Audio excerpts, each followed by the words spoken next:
It's Wednesday, November 18th, 2015. I'm Rim. I'm Scott. And this is Geek Nights. Tonight, Descender. Let's do this. So, if you're listening to this, it is already too late to get badges for PAX East. That shit went live this morning. That's a shame. And as of Dateline 6:24 p.m. Eastern Standard Time, doing the show kind of early tonight. Of course, 3-day badges are sold out. There aren't that many of those. Saturday is sold out. Saturday is sold out within like 5 minutes. Friday and Sunday are almost sold out. This isn't news that PAX East sells out immediately. But the thing that you all need to pay attention to in the future is that many of you probably got badges. People who wanted badges mostly got them. But what people did not get are hotel rooms because there are not enough hotels in the city of Boston. You can stay on the other side of the city. Barely. I clicked, so I already had a hotel, but I clicked as fast as I humanly could when the site went live to see in the queue, like what hotel I could have gotten had I not had my other way to get a hotel. And despite clicking within 30 or 40 seconds of it going live, literally, the closest hotel I could get was like 2 miles away on the other side of Boston. Yeah, that's what I'm saying, on the other side. You take a taxi every day. You gotta take that shuttle. Or the shuttle. I couldn't deal with that at a PAX. I don't do that there's no convention I commute to. No, it's not good times. Yeah. So, those of you complaining, there is nothing to be done about that, except don't try to get badges first. Get your hotel first. That's the secret with PAX East. The hotel is the limited quantity. Yep. I mean, it's like the ticket, it's like someone will be selling the ticket. You might have to pay a bunch of money, but you can get one. If you really want one, you can get one by spending money. They'll be for sale. Usually at cost. The last 2 years, you can get them I had extra badges. Yeah, you can get them at cost, usually from someone who can't go or something like that, right? But the hotel, how are you going to get a hotel room? You just can't. It's not like someone's reselling their hotel room that they already got, right? Yeah, I mean, MagFest is having that problem already. Like, Airbnbs are taken. Like, there is no way to get a hotel room anymore. Mm-hmm. So, my other advice to you is go to PAX South instead. Unless you live in Boston, it's cheaper to go to PAX South in Texas than to PAX East from New York. We live in New York. It's way closer to Boston than San Antonio. It was cheaper to go to San Antonio than it was to go to Boston. Yeah, because Acela or like Amtrak or even the buses, not that much cheaper. Bolt bus is $20. Yeah, but Bolt bus not ideal. What's wrong with Bolt bus? Takes forever. Doesn't take that long. It takes a while. I'll do the Amtrak. I'm never doing the buses again. The bus goes to the exact same place as the Amtrak. Yeah, and it takes like 2+ more hours. Oh no, I'll just leave earlier. I'll get there at the same time. Yeah, plus it's just generally more pleasant.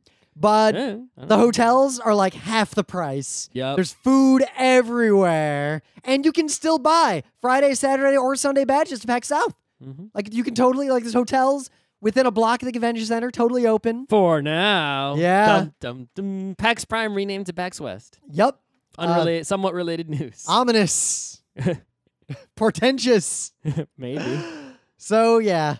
Otherwise, got any news? It's Wednesday. This isn't really the biggest news, but now available for purchase with real money, they released a box set of like every Miyazaki movie on Blu-rays or whatever. So obviously you shouldn't be buying any Blu-rays, but in case there is some, I've seen them all, but I know people who haven't seen them all. I'm sure a lot of people haven't seen them all. So this is the chance, like this is the time now. You can go and get all these movies. Don't buy the Blu-rays, but I'm sure you can get digital downloads, or somebody ripped all the Blu-rays, or whatever. But now is the time to watch all the Miyazaki movies in case you've missed some, with English subtitles on them. No dub. Good movies. The dubs are bad. All of them. Just all of them. The whole set, full set. And while we don't talk about it constantly, we're still watching Adventure Time. Like, Adventure Time is still great, right up there with Steven Universe and all those other... I feel like people stopped talking about it, but it's like, it hasn't gone anywhere. It's still... Yeah. Well, partly it just started up again recently, so there's a bunch of episodes, and... I guess it's on the South Park schedule. Yeah, which is fine, because they're always great, and I'm happy to see them, and it seems like... I guess there's a new South Park tonight. Oh, yeah. I'm caught up on South Park now. Unless this is one of those skip weeks. I'm fully caught up on South Park now, so... That is a good time. Interesting continuity of that. But Adventure Time, if you didn't know, is having a mini-series called Steaks Well, about Marceline. delicious steaks. Yum. Nope, like wooden steaks, like what you would use to kill a vampire. Oh. And Marceline's backstory as a vampire hunter. Dun, dun, dun. And So- then her dad being all evil. We're gonna find out probably. We haven't seen Marceline's dad in so long. Abadir. Yeah. Just the other night, Emily and I watched the episode where they go down and stand in line. That episode's so good. Oh my god, with the bananas. I know. Ew. When he lets everyone out of prison, he's like, "So yeah, you can all leave, but I mean, you're in the Nightosphere, so." I love like people. We don't talk about Adventure Time a lot. Like, there's a lot of people don't, but that show is still like grade A animation, and it is still coming out. Why would they stop? I wonder how long it'll keep going because What will end first? Adventure Time or Los Simpsones? Adventure Time or Western Democracy. Dun, dun, dun. But think about this: Simpsons or The World? Adventure Time has been going, year by year, and Finn is aging in real time as the Ish. show went. Yeah. They could just keep going. Imagine if 20 years from now, Finn is just an adult and the show is just continued on. Without an arm. Yeah, or maybe he's got a cyborg arm, maybe a sword arm, maybe he is a sword. There's an episode coming up, the title is just I Am a Sword, so that shit's coming back. Oh, it's going to be a good one. Yeah, it is. But Adventure Time continues to be great, and quote, told in 8 parts, Stakes details Marceline the Vampire Queen's desire to no longer be a vampire. Well, she wasn't a vampire to begin with, so why would she? Yep, so she became a vampire, but as we know from the plot of a few seasons back, when Finn and Jake and the wish that the Lich never existed and all that nonsense, that if she was not a vampire, she'll live a long time, but she's not immortal. Nope. So the fact that she's a vampire is the only reason she is still young and hot and generally awesome, as opposed to an old angry crone. But she won't have to drink red stuff anymore. She could just eat real food like everyone else. True. And then she won't just see everything through the blood red vampire eyes, as she's talked about in the past. So, but then she won't be immortal. So theoretically, she might die of old age, and Bubs will still be around. Who knows? Yeah. Maybe we'll know at the end of all this. I'm not going to look up any spoilers. You shouldn't either. Just watch it. I guess it's out. If you're not watching Adventure Time at all, period, maybe our description of this miniseries sort of thing, sub-series part, will make you realize that it's not just like, oh my god, math. If you're not, Adventure Time Season 1 is, oh my god, math. And it's great. Season 2 is math and plot. And then it just keeps changing. Like every season is way different. The show evolves in a way that very few television shows ever have. Like, it's very rare to see a show that is where it is now, and going back, like, in 20-episode chunks, it's like a totally different show every time. South Park? South Park, yeah. South Park has done that to a degree. But at the same time, South Park has also had some constants that only now are being discarded like the relics that they are, Officer Barbrady. They stopped killing Kenny a long time ago. Yeah. Well, because there's a plot around that. I know. In fact, they made the plot of why he's that way canon Yep. in that miniseries with the king.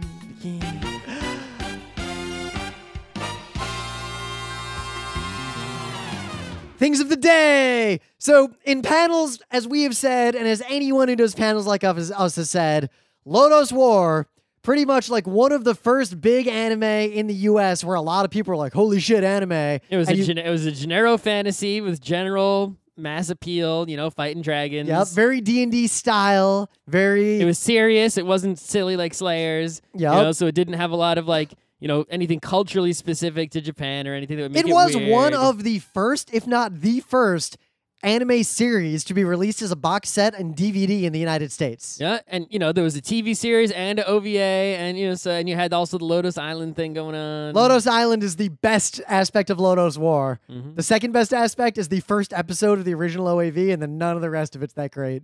Soundtrack's good.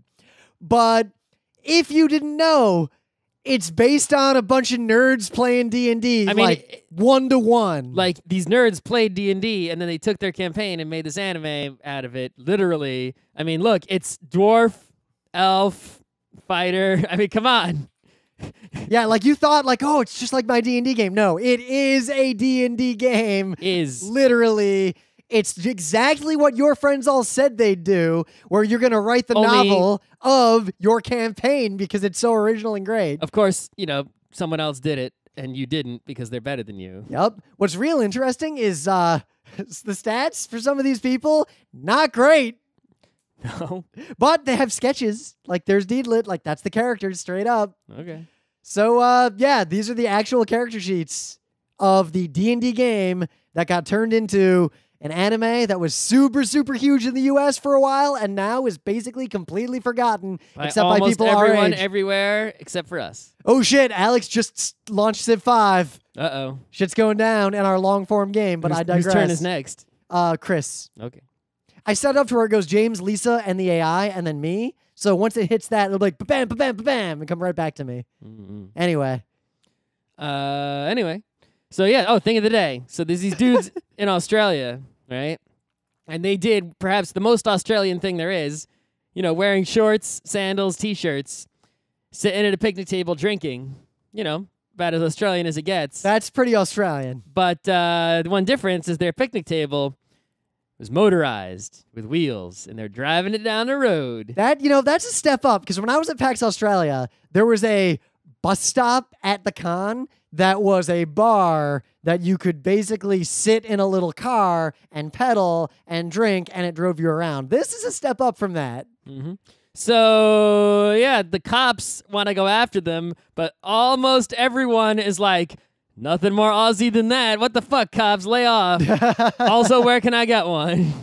I see a future where all cars are replaced by motorized picnic tables. Imagine if self-driving. New York just had self-driving automated tables like that, just kind of puttering Hard around. to play a board game, though. It might get blown off the table. You got to play magnetic board games only. Well, even then, if it goes a little, if you're going fast, I mean, you're getting quite a wind there. Yeah, Ukraine is weak situation possibly, too, because it's New York. Right. But yeah, motorized picnic table, that's awesomest. I want to see races. In the meta moment, the book club book was the Wheel of Time a long time ago. And now it's the Square of Space. No, it's still the Wheel of Time. So we just keep reading those books. I blew past Scott. You do. I stopped. I'm reading comics now. I haven't read. You finished the 4th book, right? Yes. So the 5th book's actually real short. I read only the most beginning of the 5th one, and then I stopped and I'm reading comics. Yeah, I got into some shit. A bunch of ale, let's say, came back over the wall. A bunch of what came over the wall? The ale. Those people. Eels? Ale. I think it's just ale. Aleman. Yeah. Nina Winavine is real annoying now.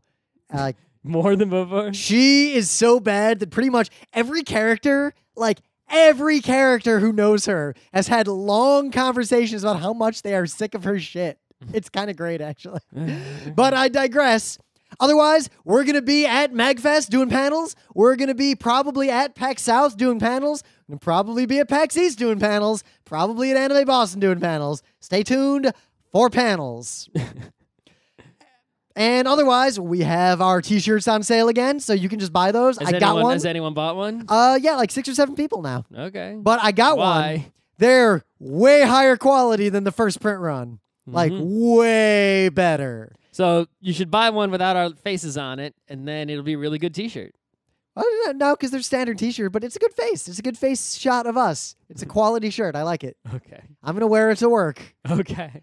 There's something about wearing a shirt that has your own face on it, non-ironically, and just waiting to see if anyone notices. That's something you would do, yes. That is definitely something I would do. Your ego is that big. And our Patreon is going strong. We're getting close to some of those stretch goals that require us to do things.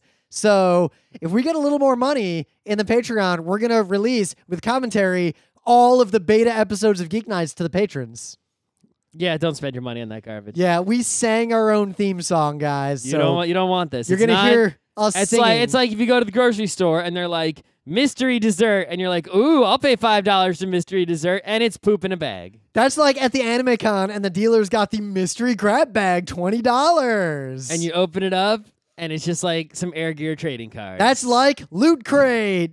The stuff the comic book store couldn't sell, and it filled up the warehouse, so they gave it to Loot Crate, and then Loot Crate sent it to you, and you paid for it. Loot Crate's a company that just redirected a conveyor belt that was going to the dump, and it redirected it into basically that's nerds' not houses. entirely true. So Loot Crate does, it seems at least I don't know this for sure, but it seems for the most part what they do is they take nerdy inventory that doesn't sell well, the stuff that would go to the discount rack otherwise, and then manages to sell it by, with their method of get a mystery bunch of nerd stuff every month.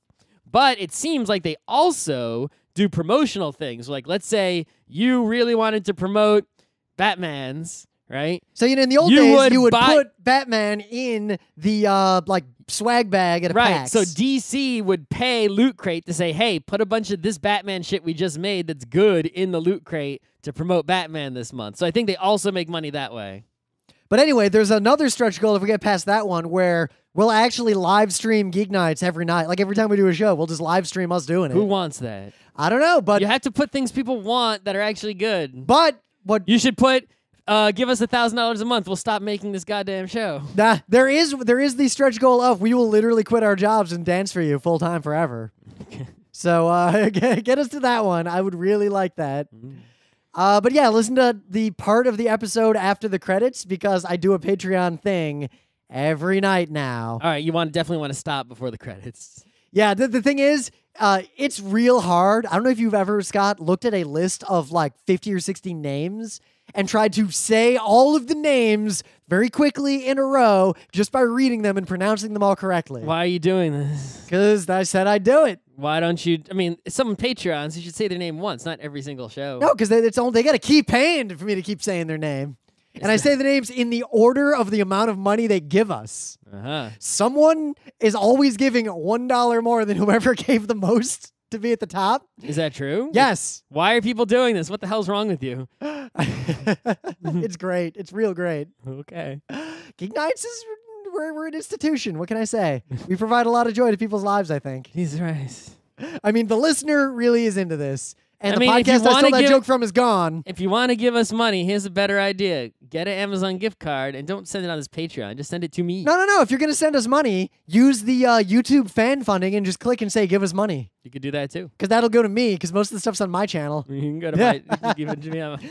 Actually, don't do it through anyone that's taken a cut. Just send me an Amazon gift card. A bunch of people said they don't want to do the Patreon because they only want more Geek Nights Presents Utena. So to those people, I said, okay, don't patron us. It's fine. When we do episodes, just put money into the YouTube thing once the episode is live. So I'm doing pre-production. Geek Nights Presents Utena is also coming soon, thanks to the Patreon. So one of our favorite... I finally got room to read some comics. Yep, I read a bunch of comics. The problem is, in the pile of comics Scott gave me, there was also... the One Punch Man, so that got read first because... But you didn't read the other thing that was in there. But now I did. There's one thing I got to read. That'll be the next show. So, Jeff Lemire, perhaps one of the favorite comic creators of Geek Nights, also known for making things like Trillium, Sweet Tooth, Essex County Trilogy. Yep. Right? And he's been doing a lot of stuff for DC and whatnot. He did some superhero stuff. But we should just get him on the show. He's like one of our favorite comics people. Yeah, he's this Canadian dude. He likes hockey, whatever. So he's doing this new series, and I saw the cover of it. And on the cover, you get a little robot boy in space. And it's like, well, that's all I need to know there. Not just robot boy in space. It's robot boy in space, silhouetted by the moon, looking up pensively. And it's called Descenders. You're like, what the hell is this thing? So... all you need to know is Jeff Lemire made it, and that's what's on the cover, and that's a cell immediately. Some kind of sci-fi thing with a robot boy. Yep. It's like, is this Astro Boy? It's like, what? I don't know. So I'm getting there's definitely an Astro Boy vibe. He hasn't punched anyone at all. Yeah. No punching. Astro Boy didn't punch people right away. He was just a sad, sort of orphan, almost thing. Anyway. So I bought issue 1, and I was like, I read that, and I'm like, well, that's exactly what I thought it was going to be, winner. And very recently, trade paperback number 1 came out, and if you get that, you can even get it digitally if you really want to. There's only like 1 issue out beyond what's in the trade, so the trade is pretty much it. Yeah, so you'll know as much as we know. Just about. I think there's 1 more issue you can read. Anyway, so well, there's a big info drop at the a mic gets dropped at the end of the first trade. Sure. So what is Descender actually about? Well, quick summary. It's not really spoilers or anything. there is a sort of solar system, and there are aliens living on all the planets in the solar system. Different kinds of aliens in each planet. Like there's one that's like even a weird water planet. Like they're way different. And there's sort of one central planet, and that central planet is like the council or whatever, right? It's like the capital place, and all the different aliens come and visit there. Yeah, every sci-fi setting. Right. And there's some super high-tech shit, especially super high-tech robots, because super high-tech sci-fi future. Meanwhile, on some faraway rock that's a lot like the rock from, say, Aliens,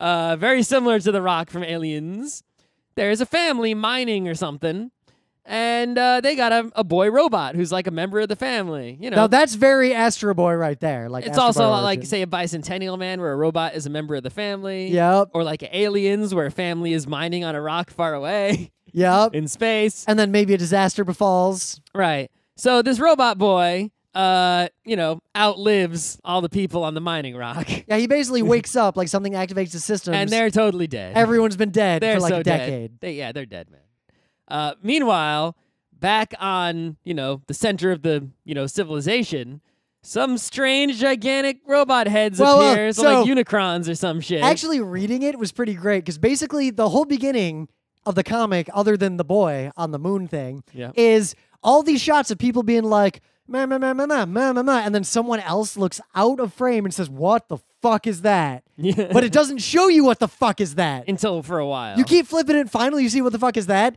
It is just a giant fucking robot standing there looking at everyone like bad news bears. Out in space, bigger than your planet. Like Independence Day's got nothing on this thing. This is like Unicron level. Yeah, and it's a humanoid, just like, it's just standing there. And, so you're thinking, ooh, that's that same old thing we see in every kind of alien story, right? You encounter the alien. Are they going to be good? Are they going to be bad? And never good. No, just like Independence Day, they're immediately just bad. Yeah, it's great. They go up and they're like, I think it's going to communicate. And then basically kill all humans. Yeah, they all just fuck everything up for a while and then leave mysteriously. They didn't kill everyone, but they just fucked everying the fuck up. Like, you're bad, bzzz, right? The greatest, the artwork is so amazing, but the best one is that one full page of like the girl's mom getting eye lasered by the giant robot. Yep. It's like, I want to put that shit on my wall, yo. I don't need the original. It's too much money. Give me a print that's like twice the size or something, so I can put that up. But yeah, so think about that. The normal sci-fi universe, these giant humanoid robots appear. They're super advanced. No one understands them. And everyone's kind of waiting for what they're going to do. They fuck up a bunch of shit, and then they disappear. It's like, if they were evil, why didn't they just kill everybody? It's like, there's so many questions and secrets of space you want to know. And then, of course, the ultimate secret of space, obviously, Robot Boy is connected to the giant evil robot somehow.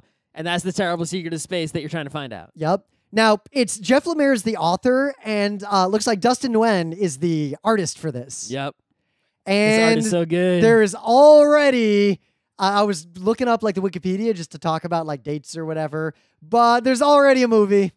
Well, optioned. You don't know if it's actually going to get made. Well, so Sony picked up the rights for the series to make a movie, so the odds are better than if anyone else had picked it up. I mean, they did make that Surrogates movie. So. Yeah.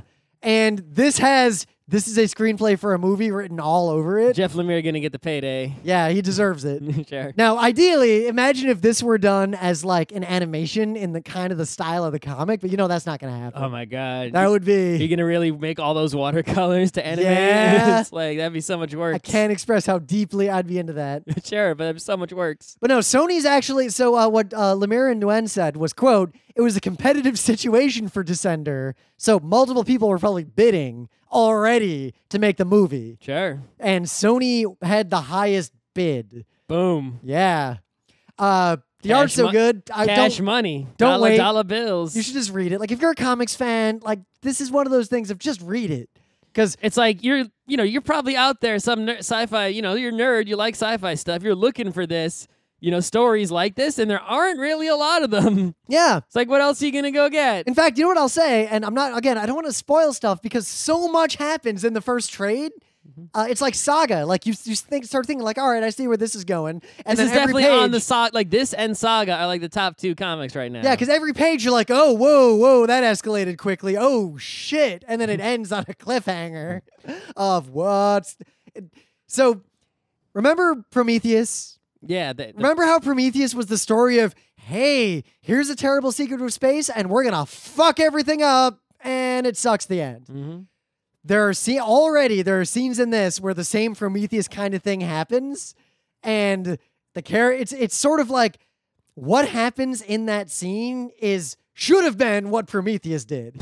Like, I don't want to say any more than that. Look, we've referenced so many. I mean, you got the Astro Boy and the Aliens 2 and the Prometheus. It's like you get so many things coming in on this. The Independence Day. It is like the best of all sci-fi things together, but it's not any one of them. You know, it's not like a redo of any one thing. It's like, you know, the best aspects of all the best things combined. Yep. I mean, we're already on Pig Planet with gladiatorial arenas, robot genocides going on, space pirates with backings from shadow governments. Wanna kill all humans? Of course, one of those people is not a hume. I'm glad you brought up those nasty Humes. Humes. kill all Humes.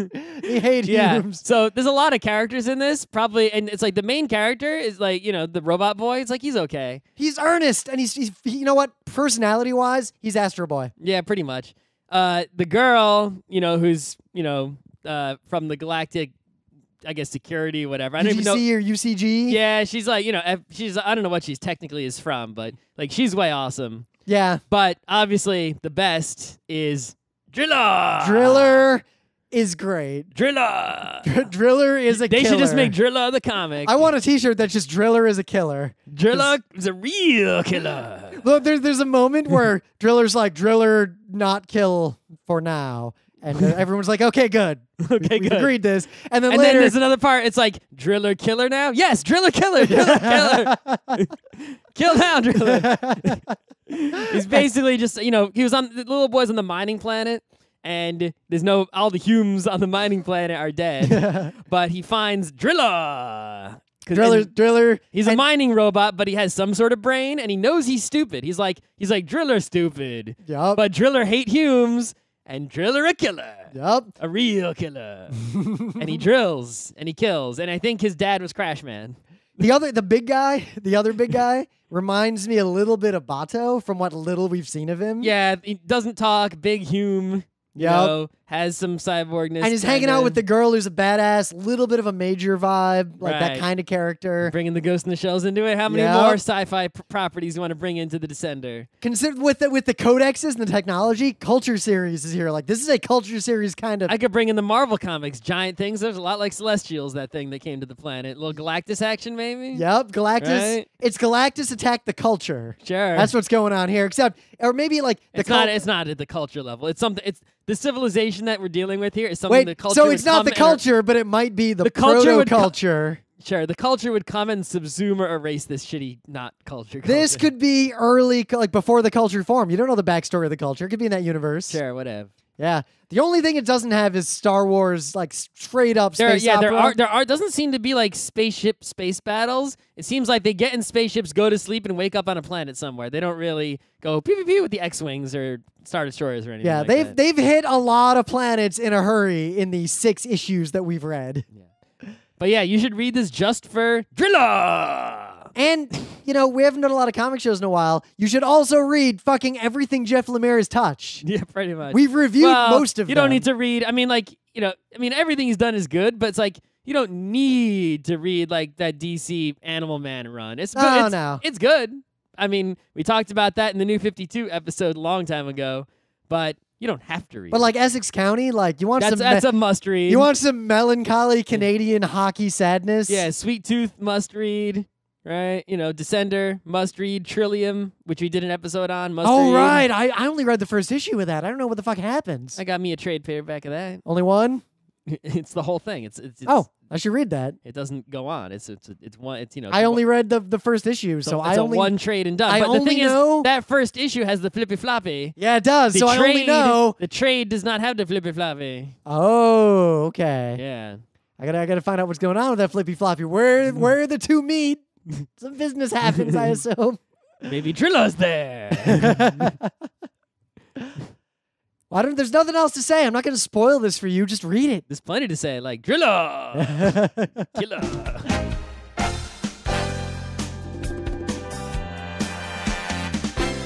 has been Geek Nights with Rim and Scott. Special thanks to DJ Pretzel for the opening music, Kat Lee for web design, and Brando K for the logos. Be sure to visit our website at frontrowcrew.com for show notes, discussion, news, and more. Remember, Geek Nights is not one, but 4 different shows. Sci-Tech Mondays, Gaming Tuesdays, Anime Comic Wednesdays, and Indiscriminate Thursdays. Geek Nights is distributed under a Creative Commons Attribution 3.0 license. Geek Nights is recorded live with no studio and no audience. But unlike those other late shows, it's actually recorded at night.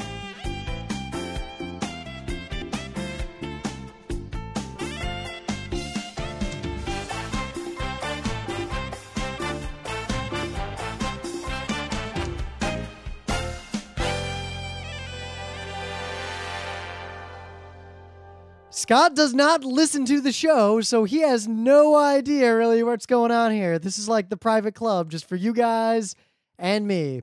So, of course, first, the patrons for this episode, sorted by first the amount of money you give us, and then second by I have no idea how it's sorted. Rebecca Dunn, Nicholas Brandow, James David White, Christian Kuntz, Jess, Mechanical Mind, Ryan Perrin, Drew Oppenlander, Rare Laval, Brian Cedrone, Rochelle Mantanona, Finn Eric Silverod, Rim Eats Poop, Edgar Mendez, William Eisenrose, Chris Midkiff, Chris Knox, Flame Darkfire, Samuel Cordery, Daniel Redman, Chris Haddad, Doug Snyder, Sean Klein, Chris Reimer, and Thomas Hahn. And now, I don't know, this is kind of our time, just you and me. The next time you see Sky, it'll be over another town. The next time you take a test, it'll be in some other school. Our parents, they want the best of stuff for us. But right now they gotta do what's right for them. 'Cause it's their time. Their time. Up there. Down here, it's our time. It's our time down here. That's all over the second we ride up Troy's bucket. This is our time. So if you want us to do like a particular show, or you want to have feedback or push us in a direction, like I said, just post in the Patreon. Scott will never see it and he'll never listen to this. So if you send me things, I can respond here, Ovaltine style. Scott, I don't think he'll ever figure it out unless one of you tells him. And even if one of you tells him to listen to this, he'll probably not believe you and think that I told you to try and trick him into listening to it. And yeah, I'll know if he listens to this or not. And so I present to you Scott Rubin's theme song.